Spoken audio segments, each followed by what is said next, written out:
President Trump has triumphantly announced that it's a done deal with China. When officials from the Trump administration met with Chinese officials in London over 2 days, the talks were intense. The goal wasn't just to stop a trade war, but start a partnership. The meeting in London took place after President Trump dialed Chinese President Xi. And we have to say that China has still not said it's a done deal, even though Trump has put it out publicly. So if the deal truly goes through, we look at what it would mean for the US and for China. Trump says China has agreed to resume supply of rare earth minerals and powerful magnets. These are crucial for American industries like automotive, electronics, and defense.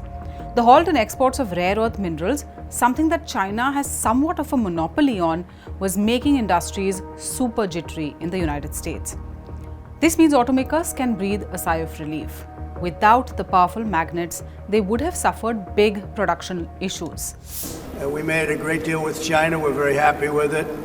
We have everything we need, and we're going to do very well with it, and hopefully they are too.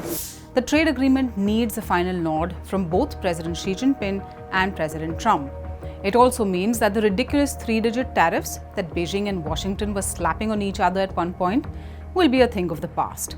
Remember those escalating tariffs going up to 145% at one point?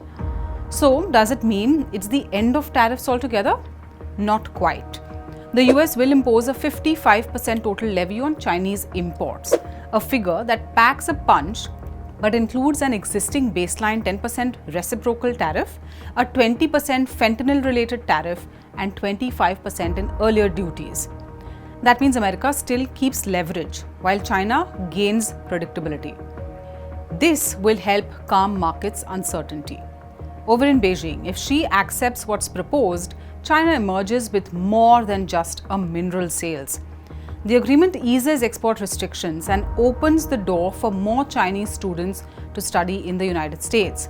That is a definite win for cultural exchange, academic institutions, and soft diplomacy. Chinese students found themselves in a quandary after US Secretary of State Marco Rubio said he would actively start revoking visas of Chinese students. He did this soon after stopping all new visa appointments for all international students.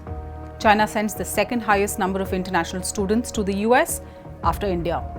Plus, by locking in tariff clarity, Chinese exporters gain long-term shipping forecasts and reduced political risk. China's Deputy Commerce Minister said he is hopeful China and US can build on the progress made in London. For US industries, this framework rebuilds critical supply lines.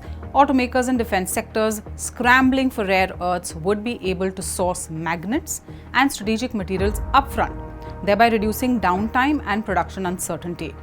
It also gives a boost to domestic efforts. Knowing where supply chains stand lets US firms invest in local refinement without fear that foreign imports will undercut them. US shares reacted positively, with stocks ticking upward as investors saw the trade rhetoric take a backseat. Now, all of this is still a framework, not a final treaty, but it builds on the Geneva Truce and ensures both countries step forward together. The US regains essential minerals, China gains tariff certainty and academic access, and both governments signal a willingness to move beyond confrontation. The question now is, when will this done deal be going through? For more such stories, subscribe to SNG News, hit the like button and follow for more news updates.